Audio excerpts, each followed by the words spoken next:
Alright, so the first thing I'm going to have Jack go and sit down here in my guard. And this is just a kind of review drill for right now. So for the armbar triangle omoplata drill, Jet's just going to take a general guard posture here, and I'm going to grab a hold of his wrist. Now, the way I was originally taught this is we'd start off with the foot on the hip, and then we push to get the angle and get this little bit of chop down, and then we'd use this chop to swing to the other side. And what I've kind of found over the years is I don't necessarily need to put that foot on the hip, right? I can just use my hamstring to get that. And that's going to be potentially more productive to just kind of get used to this swing. Now, once I'm out on this side, my weight's on the hip that's closest to him. When I swing to the other side, my weight goes to the other side, right? And this is just kind of the beginning of this particular drill. Now, we're not going to go over like, yeah, you could do the armbar from here where you're just lacing under, chop down, swing your leg over, and then get the armbar, right?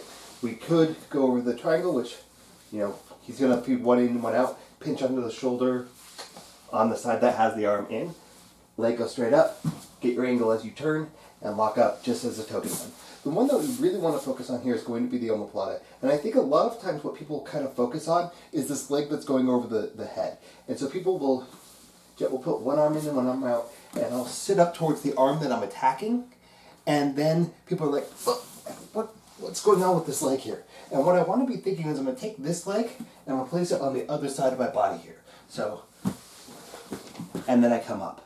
Now, in practical purpose, for practicality, when I do that swing, I want to make my leg heavy. And there's two ways that I can do that, right? I'm going to have my boot on as I come down. So if Jet tries to posture up right now, my weight is heavy with this boot.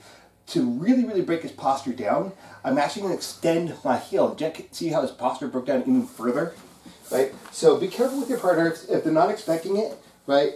You know, they can totally post out, they can protect their face. If you're going to be going hard with that, you know, make sure that they know that it's coming, because that can be a lot of force. Now, it's a good habit to throw an arm over so that he doesn't forward roll. And in my opinion, it doesn't matter which arm goes over, right? It could be the one that's near him, it can be the one across from him. And the reason why you might want to go with the one across from him is that I'm going to keep my leg heavy, I'm going to keep my chest forward. If my chest goes back, he's going to straighten his arm out, and he's going to be able to pull it out and start to defend that, right? So, I keep my chest forward so that my ribs are blocking his arm coming out. If I take this grip, it's so that I can start to back away from him to break his posture down. So if Jet wanted to defend this at this point, it would be really, really hard. Now, to finish the omoplata, I put both my feet pointing this way. I'm out of room right here. I'm going to put all my weight on that shoulder, and I'm going to start to come forward, right? And so it's just this motion, right? Except that I'm going to try to stay low. So I'm going to come forward, and then I'm going to start to turn that corner a little bit, all right? So when we do the omoplata drill, which is the one that's applicable for today, I'm going to have my guard open, just going to take one arm out, and then I'm going to sit up, go to this side, and just get this point, come back up, switch to the other side, and get to this side. And you can practice boot on heavy, or you can do straight leg heavy, but it's really important that you try to emphasize that your shoulders are in front of your hips and that you're grabbing the hip one way or another. If you can't get to a hip, when we go down, actually I'm going to do the same side, because he's posturing up, right? He's getting really, so he's posting his hand on the mat, he's trying to keep it as tall as possible, and I'm having trouble to roll forward. I can grab his ankle, and I can start to stretch that out.